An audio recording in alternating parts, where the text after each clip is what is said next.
Income tax की छापेमारी पर गृहमंत्री राजनाथ सिंह का भी बयान आ गया है। राजनाथ सिंह ने कहा, छापेमार किसी के कहने पर छापेमारी नहीं हो रही है, चुनाव आयोग के कहने पर केंद्र फोर्स भेजता है। मैनिफेस्टो संकल्प पत्र जारी हुआ था, लेकिन आज के अखबारों में सुर्खियों में सिर्फ ये है कि रेड्स हुए हैं, 20 करोड़ से लेके 200 करोड़ तक जो है वो पैसे कहीं ले जाया जा रहा था, किसी पार्टी ऑफिस में ले जाया जा रहा था। इसके बारे में कुछ बताएंगे, क्योंकि आपकी पार्टी ने कहा था कि इलेक्शंस जो है एक पर्व है, लेकिन पर्व में ऐसे रेड्स और ऐसे इस किस्म के रेड्स की इतनी सारी मतलब 200 करोड़ तक कैश पाया गया।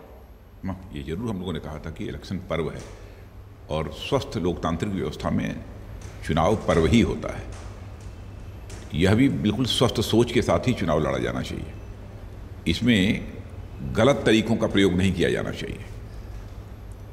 अब यह सब सारी एजेंसी जो रेड कर रही हैं, जो अपना काम कर रही हैं, पहले भी कर रही थी और उनका काम ऑनगोइंग है। उनके ऊपर तो कोई इलेक्शन कमीशन का कोड ऑफ कंडक्ट लागू नहीं होता है। उनको जहाँ से जो जानकारी मिलती है उस आधार पर वो काम कर रही हैं।